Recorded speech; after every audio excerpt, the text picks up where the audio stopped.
भीमसेन ने उसे आक्रमण करते देखकर डांटते हुए कहा, ठहर जा मूर्ख, तू इन सोते हुए भाइयों को क्यों जगाना चाहता है? तेरी बहन ने ऐसा क्या अपराध कर दिया है? हिम्मत हो तो मेरे सामने आ, मैं तेरे लिए अकेला ही काफी हूँ। तू स्त्री पर हाथ न उठा। भीमसेन ने बलपूर्वक हंसते हुए उसका हाथ पकड़ लिया और वे उसको वहां से बहुत दूर घसीट ले आए। इसी प्रकार एक दूसरे को कसकते मसकते तनिक और दूर चले गए और वृक्ष उखाड़ कर गरजते हुए लड़ने लगे। कुंती और पांडवों की नींद खुल गई। उन लोगों ने आंख खुलते ही देखा कि सामने परम सुंदरी हिडिंबा खड़ी है। उसके रूप सौंदर्य से विस्मित होकर कुंती ने बड़ी मिठास के साथ धीरे-धीरे कहा, सुंदरी, तुम कौन हो? यहाँ किस लिए कहाँ से आई हो? हिडिंबा ने कहा, यह जो काला-काला घोर जंगल है, वही मेरा और मेरे भाई हिडिंब का वास स्थान है। उसने मुझे तुम लोगों को मार डालने के लिए भेजा था। यहाँ आकर मैंने तुम्हारे परम सुंदर पुत्र को देखा और मोहित हो गई। मैंने मन ही मन उनको पति मान लिया और उन्हें यहाँ से ले जाने की चेष्टा की, परंतु वे विचलित नहीं हुए। मुझे देर करते देख मेरा भाई स्वयं यहाँ चला आया और उसे तुम्हारे पुत्र घसीटते हुए बहुत दूर ले गए हैं। देखो, इस समय वे दोनों गरजते हुए एक दूसरे को रगड़ रहे हैं। हिडिंबा की यह बात सुनते ही चारों पांडव उठकर खड़े हो गए और देखा कि वे दोनों एक दूसरे को परास्त करने की अभिलाषा से भिड़े हुए हैं। भीमसेन को कुछ दबते देखकर अर्जुन ने कहा, भाई जी, कोई डर नहीं। नकुल और सहदेव माँ की रक्षा करते हैं। मैं अभी इस राक्षस को मारे डालता हूँ। भीमसेन बोले, भैया अर्जुन, चुपचाप खड़े रहकर देखो, घबराओ मत। मेरी बाहों के भीतर आकर यह बच नहीं सकता। अब भीमसेन ने क्रोध से जल भुनकर आंधी की तरह झपटकर उसे उठा लिया और अंतरिक्ष में 100 बार घुमाया। भीमसेन ने कहा, अरे राक्षस, तू व्यर्थ के मांस से झूठ-मूठ इतना हट्टा-कट्टा हो गया था। तेरा बढ़ना व्यर्थ और तेरा विचारना व्यर्थ। जब तेरा जीवन ही व्यर्थ है, तब मृत्यु भी व्यर्थ होनी चाहिए। इस प्रकार कहकर भीमसेन ने उसे जमीन पर दे मारा। उसके प्राण पखेरु उड़ गए। अर्जुन ने भीमसेन का सत्कार करके कहा, भाई जी, यहाँ से वर्णावत नगर कुछ बहुत दूर नहीं है। चलिए यहाँ से जल्दी निकल चले, कहीं दुर्योधन को हमारा पता न चल जाए। इसके बाद माता के साथ सब लोग वहां से चलने लगे। हिडिंबा राक्षसी भी उनके पीछे-पीछे चल रही थी। हिडिंबा के साथ भीमसेन का विवाह, घटोत्कच की उत्पत्ति और पांडवों का एक चक्रा नगरी में प्रवेश। वैशंपायन जी कहते हैं, जन्मेजय, राक्षसी को पीछे आते देखकर भीमसेन ने कहा, हिडिंबे, मैं जानता हूँ कि राक्षस मोहिनी माया के सहारे पहले वैर का बदला लेते हैं। इसलिए जा तू भी अपने भाई का रास्ता नाप। युधिष्ठिर ने कहा, राम राम, क्रोधवश होकर भी स्त्री पर हाथ नहीं छोड़ना चाहिए।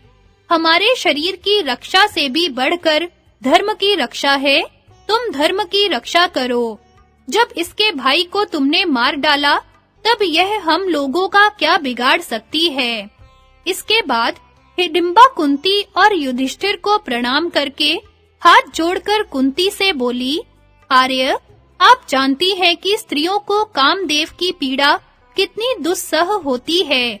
मैं आपके पुत्र के कारण बहुत देर से व्यथित हो रही हूँ। अब मुझे सुख मिलना चाहिए। मैं अपने सगे संबंधी, कुटुंबी और धर्म को तिलांजलि देकर आपके पुत्र को पति के रूप में वर्ण किया है। मैं आप और आपके पुत्र दोनों की स्वीकृति प्राप्त करने योग्य हूँ। यदि आप लोग मुझे स्वीकार न करेंगे, तो मैं अपने प्राण त्याग दूंगी। यह बात मैं सत्य-सत्य शपथ पूर्वक कहती हूँ। आप मुझ पर कृपा कीजिए। मैं मूढ़, भक्त या सेवक जो कुछ हूँ, आपकी हूँ। मैं आपके पुत्र को लेकर जाऊंगी और थोड़े ही दिनों में लौट आऊंगी। आप मेरा विश्वास कीजिए। जब आप लोग याद करेंगे, मैं आ जाऊंगी। आप जहाँ कहेंगे, पहुँचा दूंगी। बड़ी से बड़ी कठिनाई और आपत्ति के समय मैं आप लोगों को बचाऊंगी। आप लोग कहीं जल्दी पहुँचना चाहेंगे, तो मैं पीठ पर ढोकर शीघ्र से शीघ्र पहुँचा दूंगी। जो आपातकाल में भी अपने धर्म की रक्षा करता है, वह श्रेष्ठ धर्मात्मा है। युधिष्ठिर ने कहा, हिडिंबे, तुम्हारा कहना ठीक है। सत्य का कभी उल्लंघन मत करना। प्रतिदिन सूर्यास्त के पूर्व तक तुम पवित्र होकर भीमसेन की सेवा में रह सकती हो। भीमसेन दिन भर तुम्हारे साथ रहेंगे। सायंकाल होते ही तुम इन्हें मेरे पास पहुंचा देना। राक्षसी के स्वीकार कर लेने पर भीमसेन ने कहा, मेरी एक प्रतिज्ञा है, जब तक पुत्र नहीं होगा तभी तक मैं तुम्हारे साथ जाया करूंगा, पुत्र हो जाने पर नहीं। हिडिंबा ने यह भी स्वीकार कर लिया। इसके बाद वह भीमसेन को साथ लेकर आकाश मार्ग से उड़ गई। अब हिडिंबा अत्यंत सुंदर रूप धारण करके दिव्य आभूषणों से आभूषित हो मीठी-मीठी बातें करती हुई पहाड़ों की चोटियों पर, जंगलों में, तालाबों में, गुफाओं में, नगरों में और दिव्य भूमियों में भीमसेन के साथ विहार करने लगी। समय आने पर उसके गर्भ से एक पुत्र हुआ। विकट नेत्र, विशाल मुख, नुकीले कान, भीषण शब्द, लाल होंठ, तीखी दाढ़ें, बड़ी-बड़ी बाहें, विशाल शरीर, अपरिमित शक्ति तथा मायाओं का खजाना।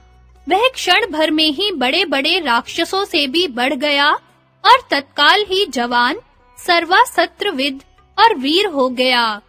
जन्मेजय, राक्षसियां तुरंत गर्भ धारण कर लेती, बच्चा पैदा कर देती और चाहे जैसा रूप बना लेती हैं। हिडिंबा के बालक के सिर पर बाल नहीं थे। उसने धनुष धारण किए माता-पिता के पास आकर प्रणाम किया। माता-पिता ने उसके घट अर्थात सिर को उत्कच यानी केशहीन देखकर उसका नाम घटोत्कच रख दिया। घटोत्कच पांडवों के प्रति बड़ी ही श्रद्धा और प्रेम रखता और वे भी उसके प्रति बड़ा स्नेह रखते। हिडिंबा ने सोचा कि अब भीमसेन की प्रतिज्ञा का समय पूरा हो गया, इसलिए वह वहां से चली गई। घटोत्कच ने माता कुंती और पांडवों को नमस्कार करके कहा, आप लोग हमारे पूजनीय हैं। आप निसंकोच बतलाइए कि मैं आपकी क्या सेवा करूं। कुंती ने कहा, बेटा तू कुरु वंश में उत्पन्न हुआ है और स्वयं भीमसेन के समान है। इन पांचों पुत्रों में तू सबसे बड़ा है, इसलिए समय पर इनकी सहायता करना।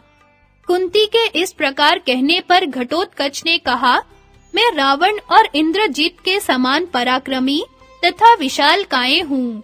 जब आप लोगों को कोई आवश्यकता हो तो मेरा स्मरण करें, मैं आ जाऊंगा। यह कहकर उसने उत्तर की ओर प्रस्थान किया। जन्मेजय, देवराज इंद्र ने कर्ण की शक्ति का आघात सहन करने के लिए घटोत्कच को उत्पन्न किया था। वैशंपायन जी कहते हैं, जन्मेजय, आगे चलकर पांडवों ने सिर पर जटाएं रख ली और वृक्षों की छाल तथा मृग चर्म पहन लिए। इस प्रकार तपस्वियों का वेश धारण करके वे अपनी माता के साथ विचरने लगे। कहीं-कहीं माता को पीठ पर चढ़ा लेते तो कहीं धीरे-धीरे मौज से चलते। एक बार वे शास्त्रों के स्वाध्याय में लग रहे थे। उसी समय भगवान श्री वेदव्यास उनके पास आए। उन्होंने उठकर उनके चरणों में प्रणाम किया।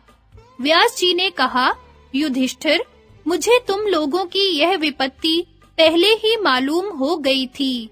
मैं जानता था कि दुर्योधन आदि ने अन्याय करके तुम्हें राजधानी से निर्वासित कर दिया है।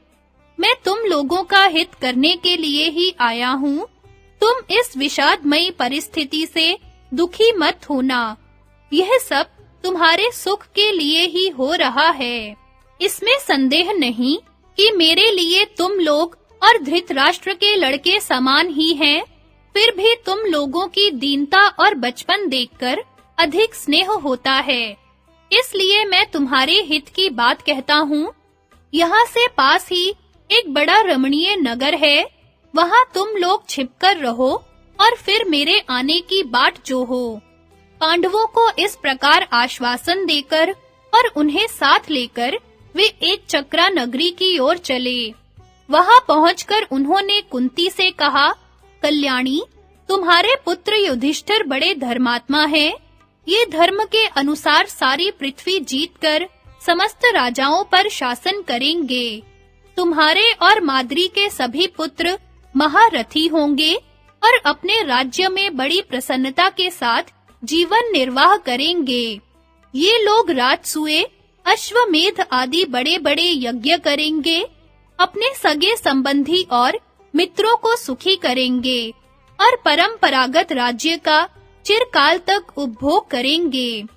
व्यास जी ने इस प्रकार कहकर कुंती और पांडवों को एक ब्राह्मण के घर में ठहरा दिया और जाते-जाते कहा, 1 महीने तक मेरी बाट जोहना, मैं फिर आऊंगा। देश और काल के अनुसार सोच समझकर काम करना, तुम्हें बड़ा सुख मिलेगा। सबने हाथ जोड़कर उनकी आज्ञा स्वीकार की, फिर वे चले गए।